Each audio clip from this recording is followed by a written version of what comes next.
welcome to the first FX workshop for Unity. If you don't have Unity installed, then you should install it, but I'm sure you have it already. It doesn't matter which version you use, or as long as it's a new enough version, but I don't think you would have like the really old versions that are completely different. So anyway, this week we'll be talking about particle systems. Yes. So are you streaming it by any chance? Yes. On the VGDC UC? Yeah. It says offline though. It says offline. Is it? It might be recording but not streaming.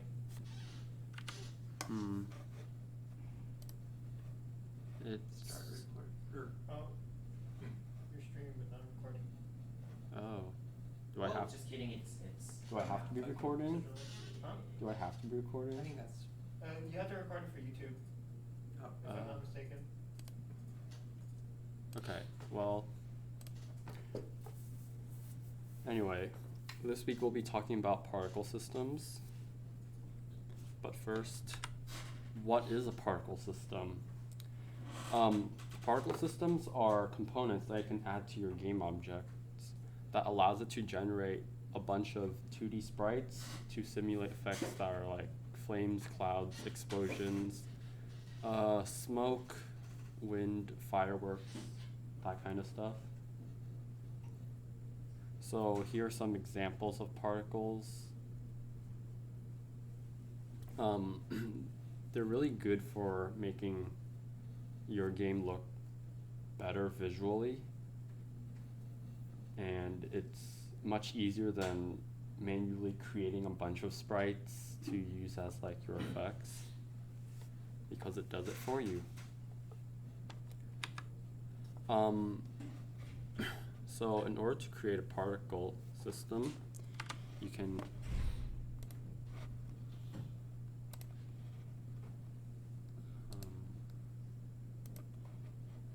you just simply right click and go to effects and click particle system, and it should generate this thing for you. Alternatively, if you have an existing object, you can like go to add component and then search for particle system and add that component to the object instead. If you do that though, it'll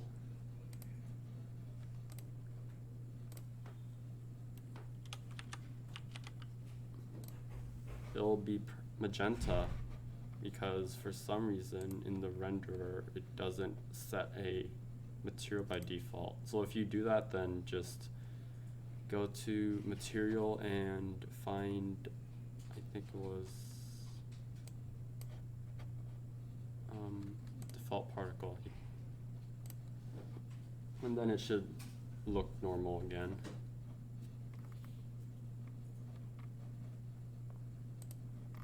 I'm just gonna stop this so it doesn't like start lagging or something. Yeah. Any questions? Okay. If you look at the inspector, you'll see that the particle system has a lot of properties. Or well, these aren't even properties, these are the modules, and each module has their own properties. But by default, only 3 of them are enabled, because you only need those 3 for like the most basic of particle systems. Everything else is for like just different stuff, like how it changes their speed or color, or what happens if they hit something.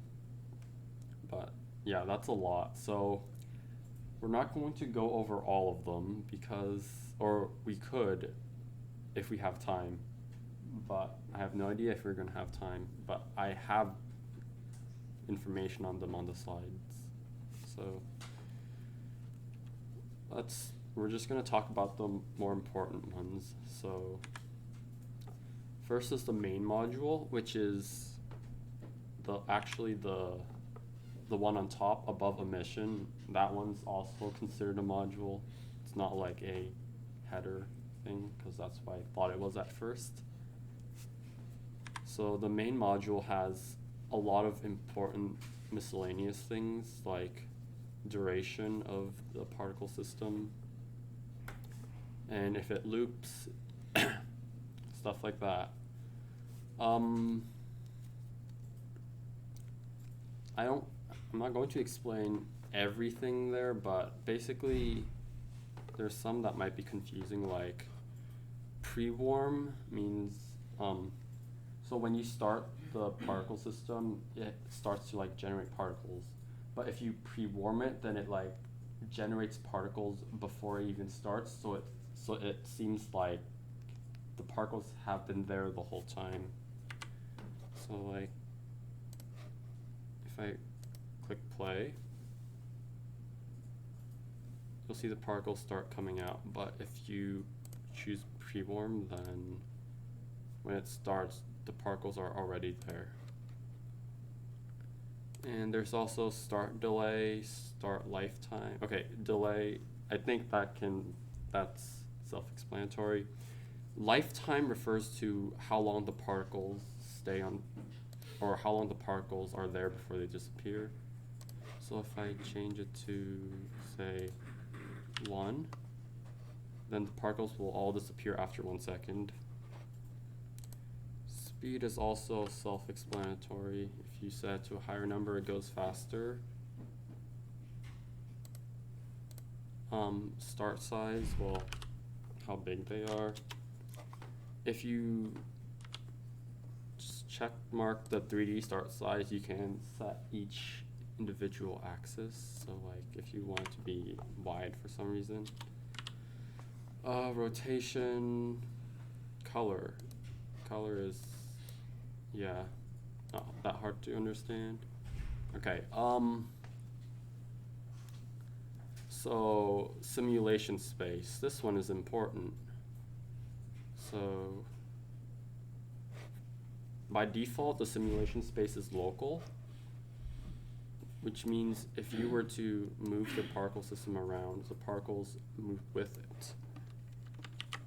But if you instead change it to world, then when you move it around, the particles don't move along with your object.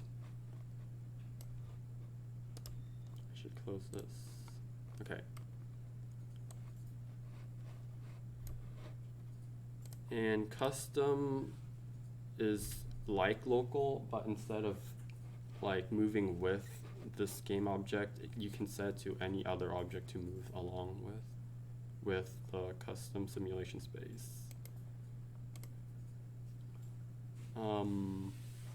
Simulation speed just makes it go faster. Delta time is whether to use scaled or unscaled time. I'm not really sure what that means. Scaling mode, I forgot what that is. Play on awake is like when you start it. If play on awake is checked, then it will automatically start, but if it's not, then it won't. Emitter velocity.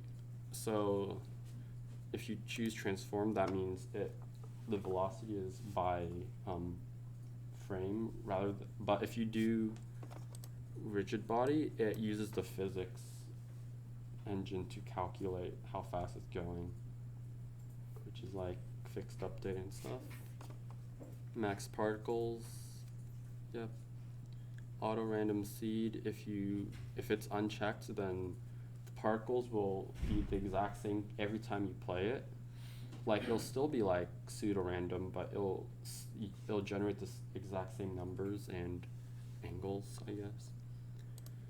Stop action. So this one is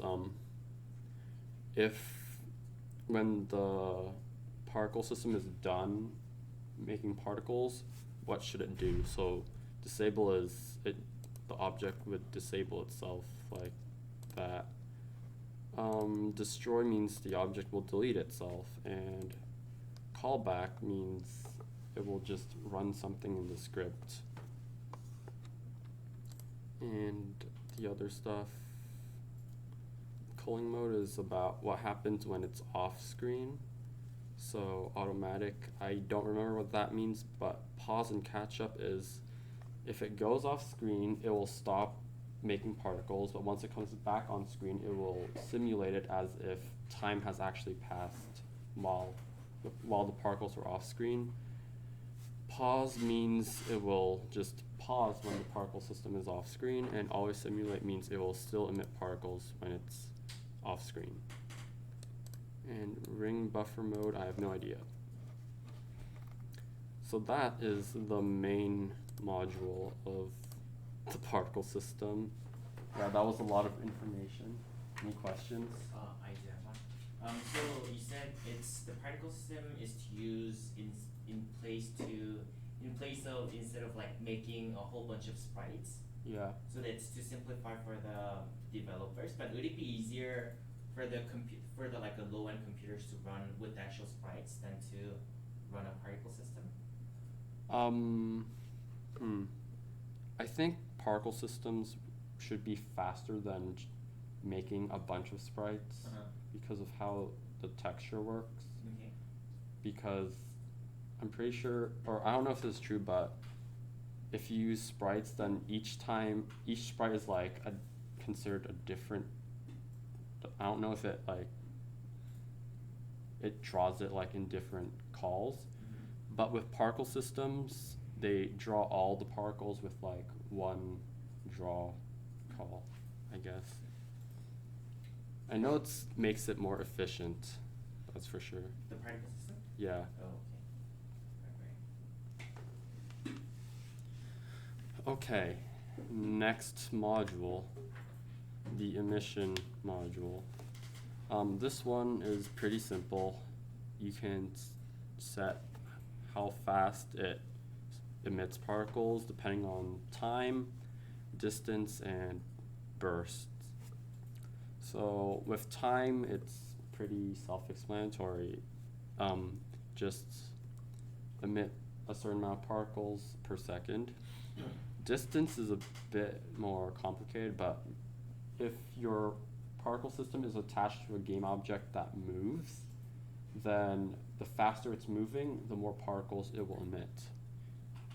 And bursts is just, you specify just how many particles to emit and how many and when to do it in a cycle.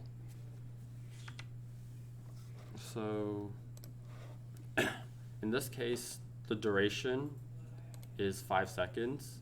So that means each cycle is 5 seconds long. But we'll get to that when we try it using bursts. So if I change rate over time to 1, then it'll emit 1 particle per second. If I change rate over distance to like 10, since it's not moving, it's not going to do anything. But when I move it, it will start emitting more particles.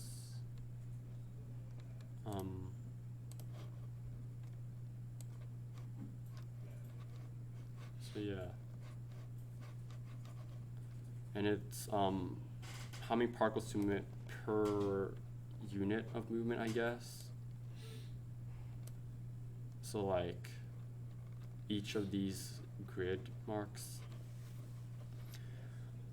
Okay, so let's get to bursts. So bursts is a list.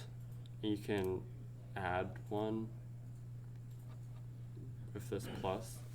So here it's saying that on time 0 of each cycle, emit 30 particles and do it once.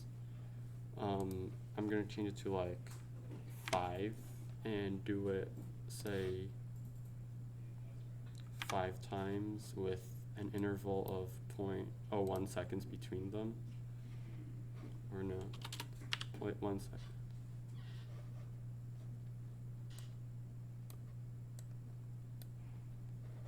So, and this happens every 5 seconds. So if I change the duration to like 2 seconds, then every 2 seconds it'll emit 5 particles 5 times. And probability just means what is the probability that it will emit the particles. So if I change it to 50%, then there's a 50% chance that it will emit the particles. So sometimes it emits twice, sometimes 3 times, sometimes once. Yeah. Is there anything else? Oh yeah, you can add more bursts. So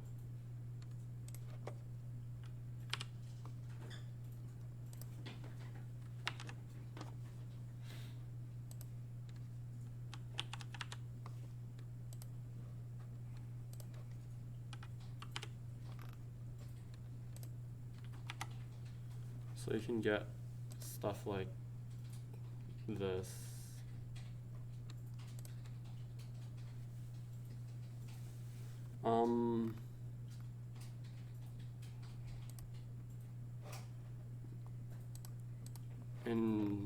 Oh, whoops. Okay, anyway.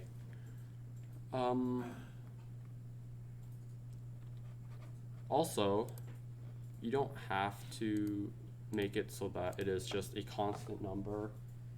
You can use something called curves, where some of these numbers will have a drop down to the right of it.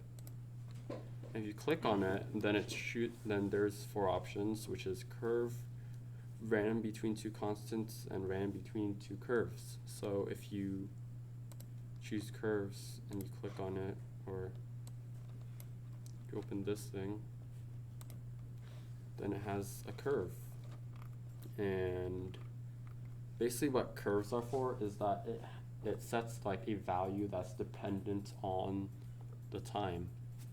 So say I want the cycle to be, first it doesn't emit that many particles, but then eventually it starts emitting more. So I can either choose one of these curves that are provided, or you can just drag it along yourself. And you can drag this white bar to change, I guess, the curve angle. So you could do something like this.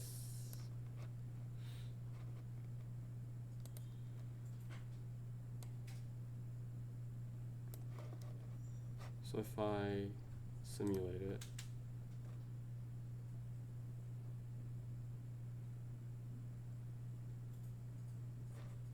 okay, that's oh, and here you can change the scaling. So if I do 50, then here it'll start off with like about 25 particles per second, but then it will slow down and then speed up really quickly to 50. So that's what curves are.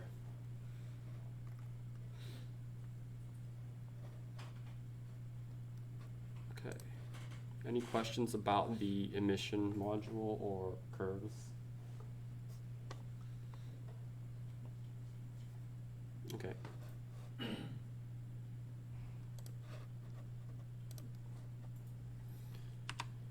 Next we have the shape module. So if you notice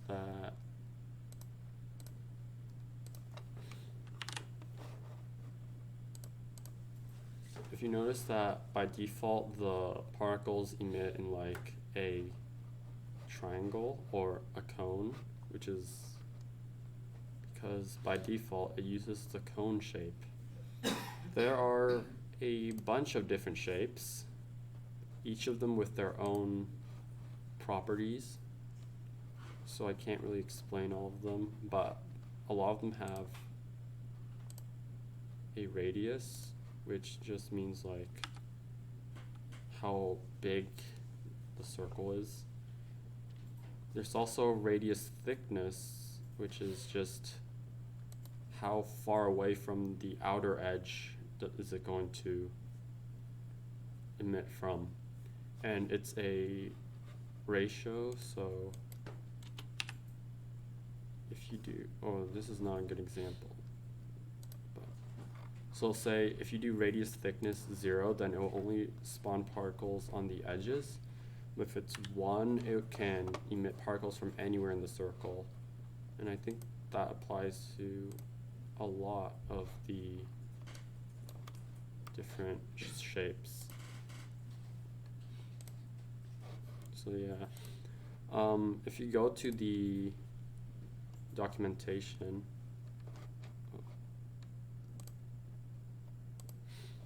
it has information on all the module, or all the different shapes. So sphere and hemisphere, cone, box,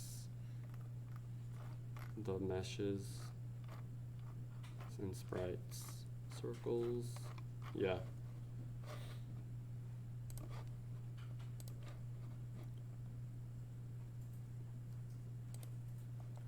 You can also change stuff like an offset position. So like how far away from the center of the game object to have it, and a rotation and scale. Oh, there's also, so if you notice, all the particles are like facing the camera, so no matter which angle you're looking at, you can see the entire shape of it. But if you choose align to direction, then instead they'll be facing away from where they're emitted from, which has some uses. There's also randomizing direction and spherized direction. I'm not really sure what that means. And randomizing position, which is self-explanatory. It just randomizes, say, which direction it's coming from. So normally when you don't randomize the direction, the particles will always move away from the center. But if you do randomized direction, then even if it's like emitted from here, it can move in this direction. And randomized position, it just offsets how it moves, or where it emits from just a bit. Any questions? Okay. And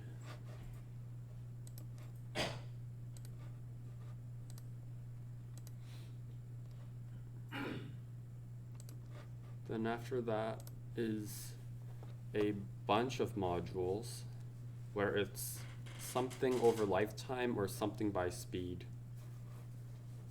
So velocity, limit velocity, or no, yeah, force, color, speed, all that stuff. So they're all very similar, where it's something changes over time or something changes by how fast it's moving. So for velocity over lifetime, let's enable it.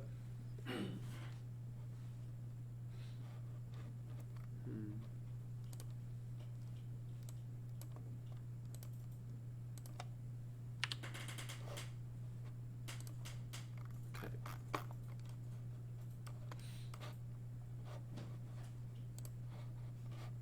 So this is what it normally looks like. If you change linear, it adds that amount of velocity to the particle. So if you say 5, then it'll start moving towards the right. If you do like -7, wait.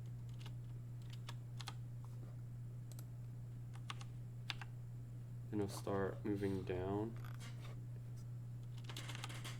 And remember, this doesn't actually just sets the velocity, it like adds it to its initial velocity. So that way it can have, so that way when the directions or speeds are randomized, it like still has that bit of randomization to it. Orbital is like spinning around. So if you change this one to 5, it makes like sort of a whirlwind effect. Pretty nice.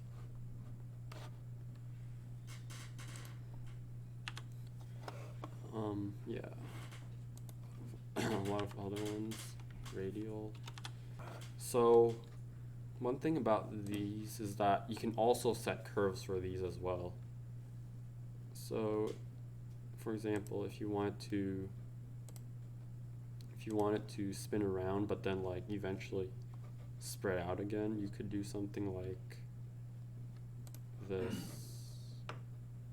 Oh no, that's the wrong one.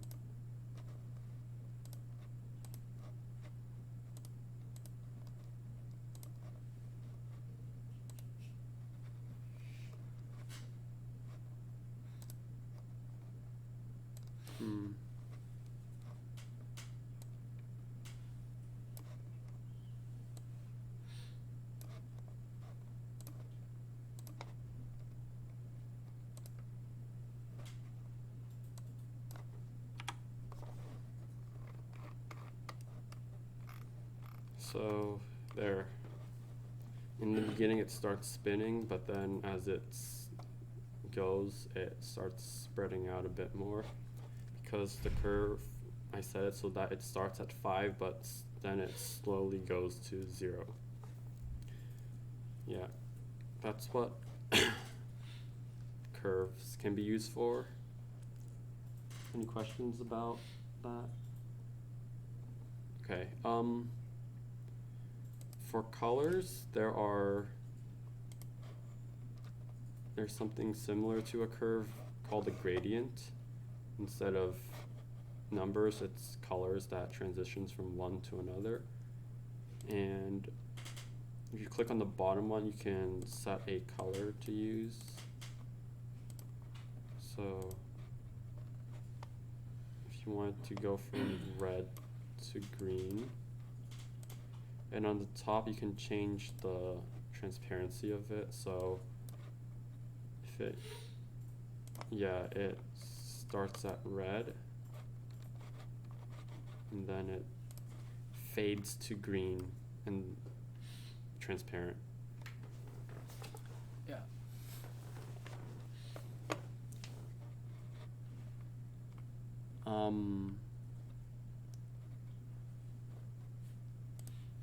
Okay. With the speed ones,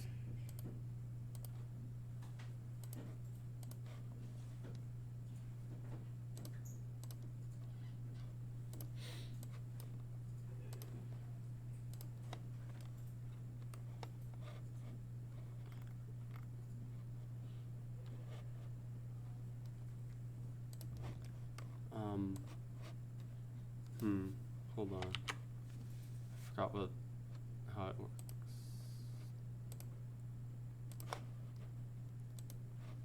So with the speed ones, it changes based on how fast the particle is. Yeah, how fast the particle is moving. So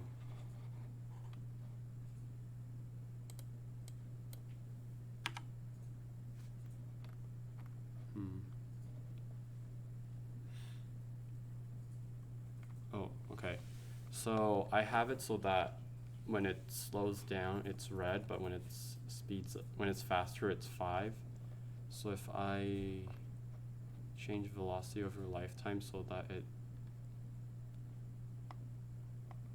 it slows down,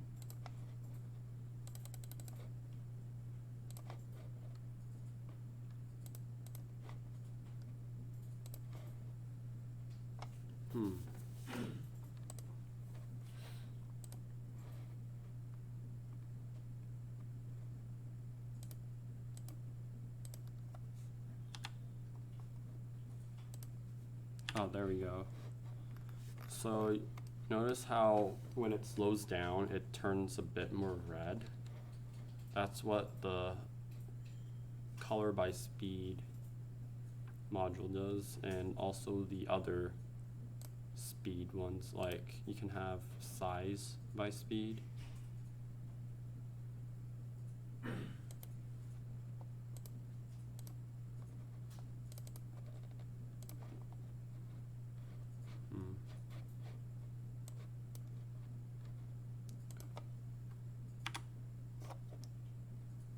So now you'll notice that the particles are shrinking when they slow down. Yeah. Any questions about these groups of modules? Okay. Next is, we talked about curves, where some properties that have a value, you can also set it so that it is a curve, which is a function of usually either like a value by its speed or velocity. I mean, lifetime, or or the gradient, which is a color that changes by another value. Hello. So next is the texture module. Unfortunately, I don't have any sprites, so this one allows you to change what your particles look like. So right now they're just these circles. I mean, they look nice, but sometimes you'd want to use something else for a different effect. Say like when you're like breaking a wall, you don't want circles to come out of it, but like chunks of wall to get emitted instead of these. So you set the mode to sprites, and since I didn't set one, you can't see them. So let's use this one, I guess. So yeah, you just set the sprite and it should do that. If you have like a texture with multiple sprites in it, you can do an animation, but I don't have any of those right now, so. But basically, you can set a curve that just sets the frame during its lifetime. So say if the object has 4 frames, you can specify that from this amount of time it goes from whatever frame to whatever frame. Like here, it just stays at 0 because there's only 1, but if you have, say, a texture that has 4 sprites, you can have it so that it cycles between each of them.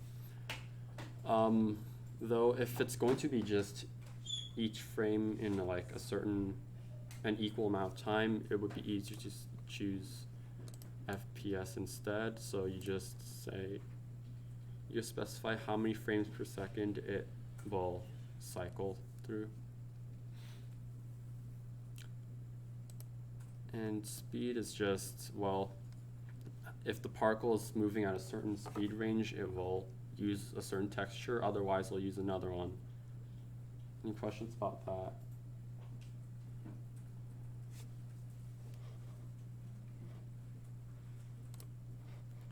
Okay.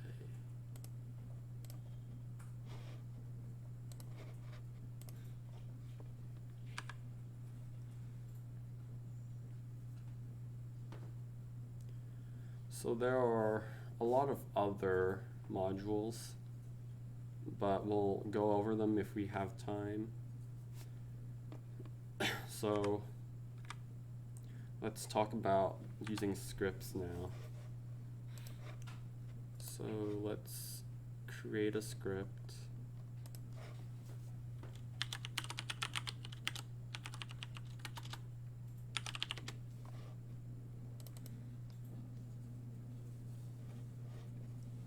So while that's starting up,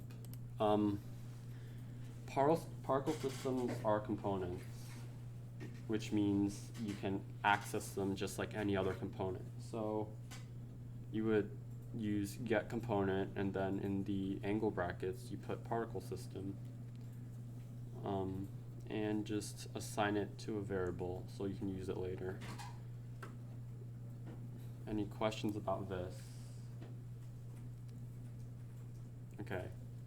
For more information on particle systems, you can use that link to the documentation.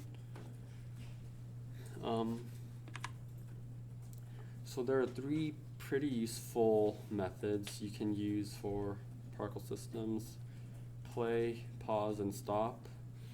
They do pretty much what it sounds like. Play makes it start emitting particles, pause will just pause it, and stop will stop the particle system. Each of them also has an optional parameter where you can specify whether childed particle systems will also get played, paused, or stopped.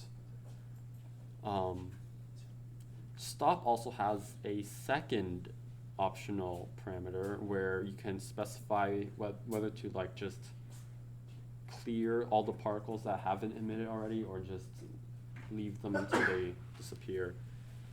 Though if you do use that one, you will need the first optional parameter as well. So here are some examples. Yeah, the only two that you can use are stop emitting and clear, and stop emitting. So let's put this into action. So let's have it so that it doesn't play on awake, and it is 1 second and doesn't loop, and yeah. So first let's add the script to this object so I don't forget it again. So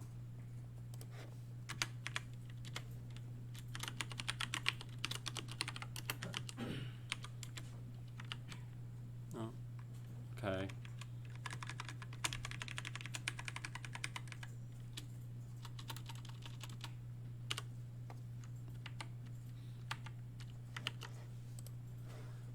So let's assign it the particle system.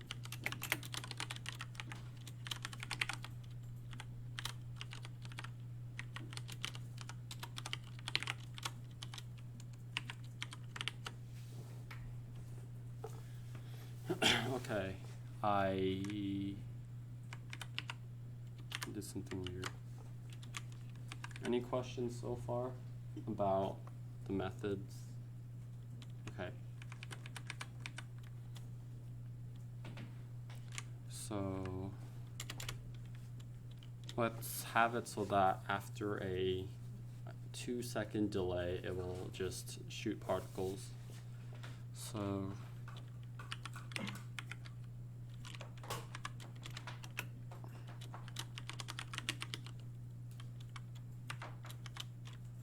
let's make a coroutine for it.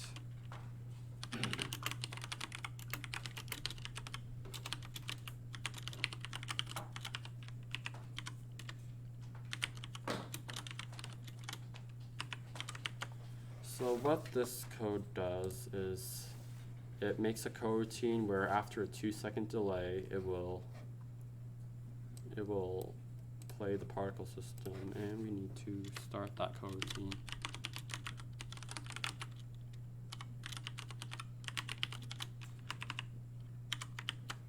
Okay, let's see if there's any errors.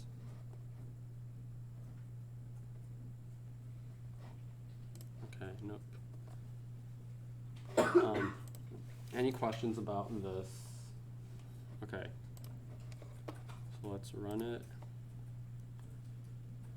So nothing is happening, and then it just shoots particles after 2 seconds. Okay. So we can play with the other ones. So we can pause it after.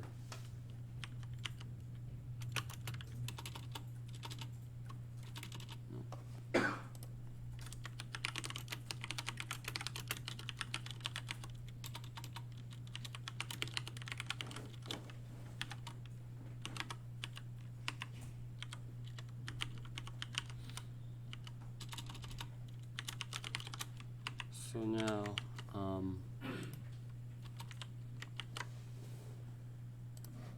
after 1 second, it will,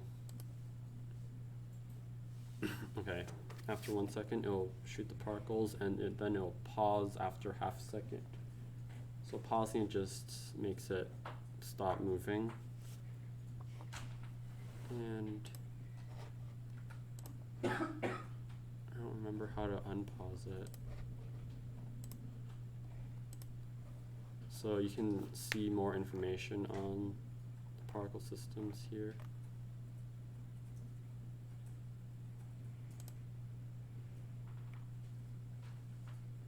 Yeah, you can resume it with just play.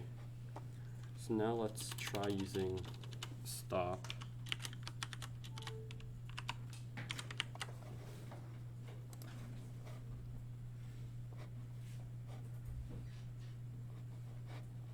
Okay, this time I'll have it loop, and after 2 seconds, it will stop.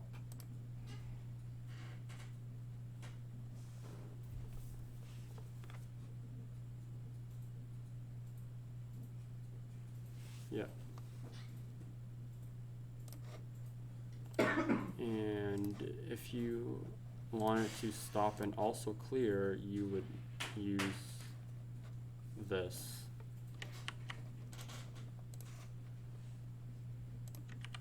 So the first one just tells you, if there are any childed particle systems, also stop those. Though since I have at false, it means don't do that. But since there's no childed particle systems, it's not going to do anything.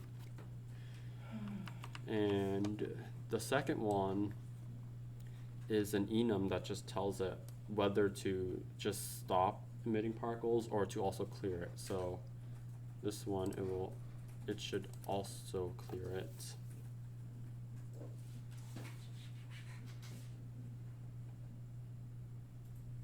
Yep.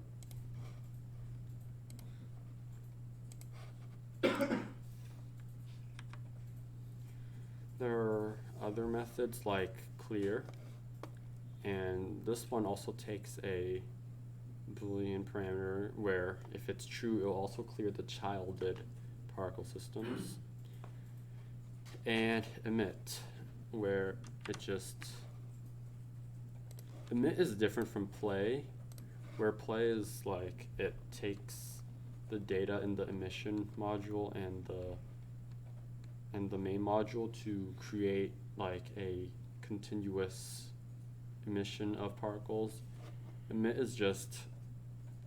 just takes these properties and just makes particles with them.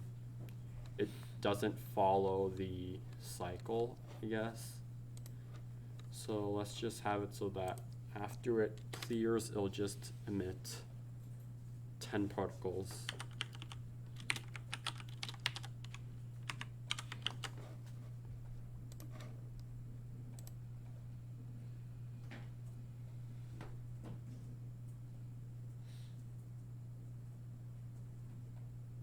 Yeah. And when you use emit, all the particles are emitted simultaneously. So there's not much use with this other than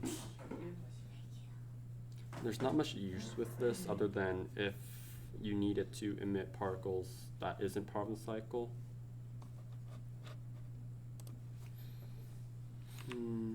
So this is basically the important stuff. So now there's more script stuff and more about the other modules.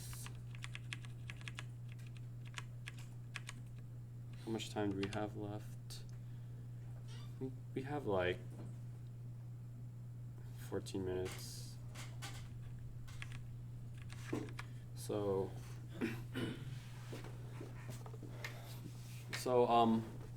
particle system has an inner class, which is a struct that represents an instance of a particle. So it stores the properties of particles, so like its rotation, its color, its size, its position. In order to access this information, you need to use particlesystem.getParticles. And that one takes an array as a parameter and it returns an int. So what it does is it takes the array and it fills it up with the particles or the particle data, and then it returns the int telling you how many that they added to it. So like if the particle system only has like 5 particles that it has emitted and your array has a size of 20, then it'll only fill up the 5 and return 5. But if it's like the array size is 5 and there was 20 particles, then it will just put the data of the first 5 particles and return 5. I don't know why it does this, but I'm sure there's speed reasons. On the other hand, setParticles does the opposite. You give it an array of particles and it will just replace all the particles that it has with the data that you put in it. This one doesn't return anything because you're setting the particles, you're not like asking it to fill. It doesn't change the array. So how you would use it is, say, if you just want to make all the particles that have been emitted already double in speed. So first you just create an array, and preferably it should have the same size as the number of particles that the particle system has emitted. So you would use .particleCount, which I did not mention was a thing, but it basically returns how many particles have been emitted. So next you use getParticle and you pass in the array. So what it would do is it fills up in the array the data on all the particles that are in there, and it returns an int, which is how much stuff it put in there. And while it is the same as particle count, I prefer doing it this way in case I change something with that, so that it won't like mess up anything else. And then you use a for loop to go through each particle in there and set the velocity to or double the velocity. And then after I set that array back into the particle system, and it should set all the particles. So I don't want to type all of this out, so I'm just going to copy it and paste it in.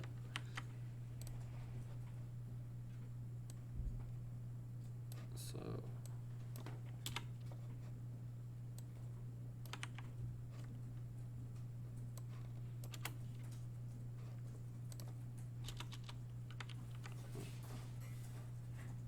that's weird.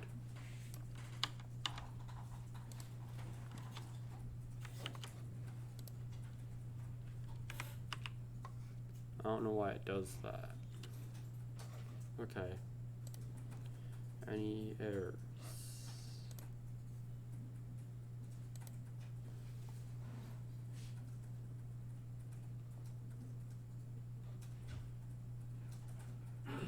Okay.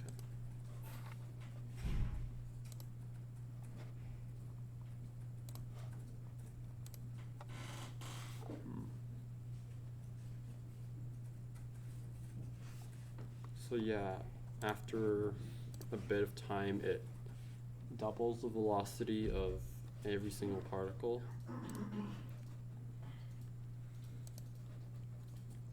You can also like use it to change the color of particles and other stuff.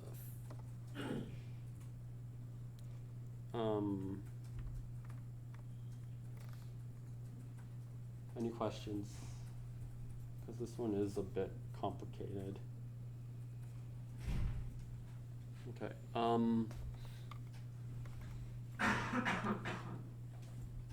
So there's a bunch of modules that I didn't really cover. Is there anyone in particular that you would want me to go over? Because I could.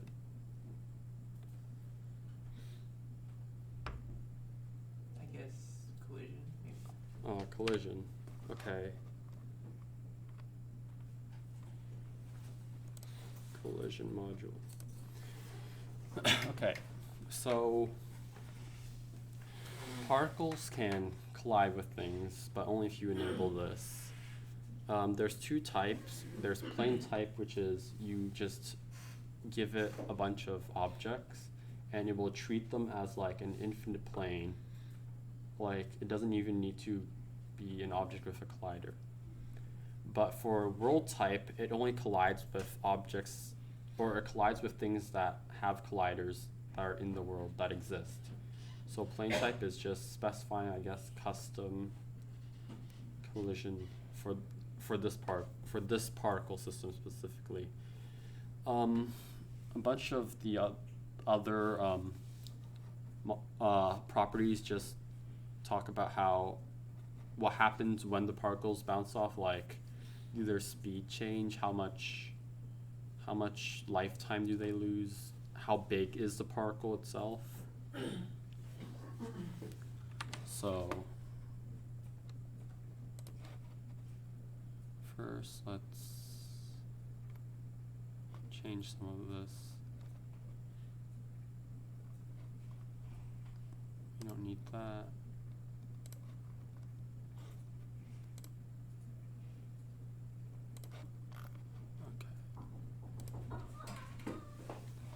So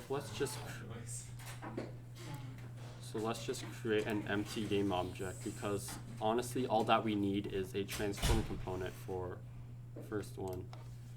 So collision is right here.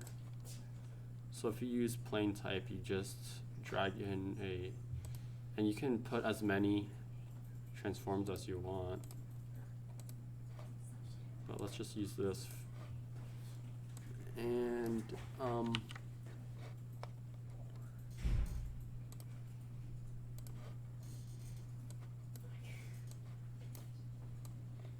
yeah, it's pretty weird because it only collides from one side.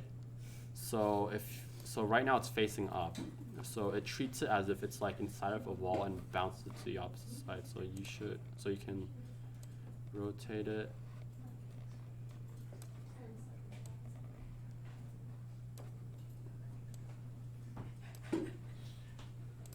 And then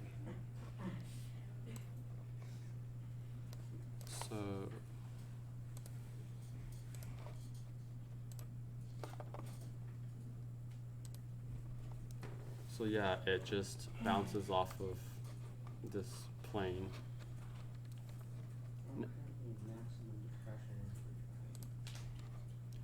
Now if you set it to world mode, now you actually need a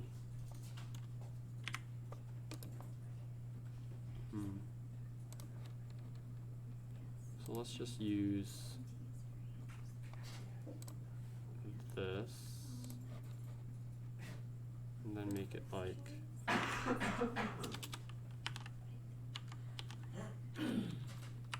horribly scaled. And let's add a box collider to it.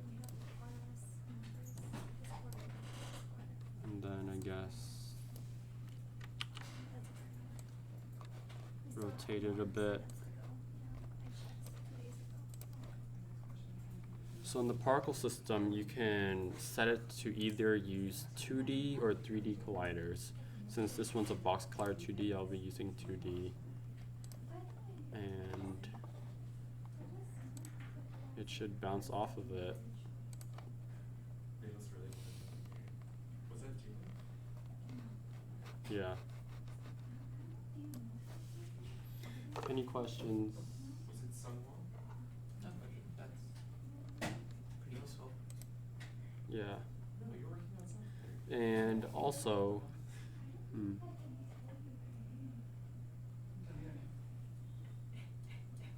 I remember one problem Victor was having was that for some reason his particles wouldn't it seemed to collide with the object before it even reached it.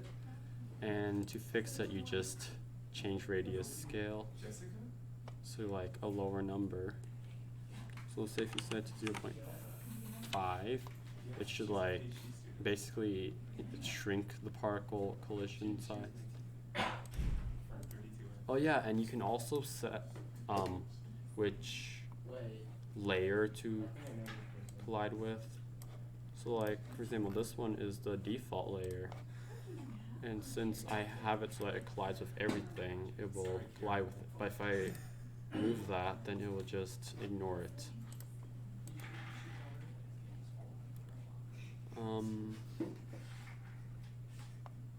Then there's a bunch of other stuff like whether to apply forces to it. Yeah. Any more questions about anything? Not that I can think of it. Okay, well, that's the end of this workshop. Next week, I guess we'll be talking about other effects. So next week we can talk about trail and line renderers. So look out for that.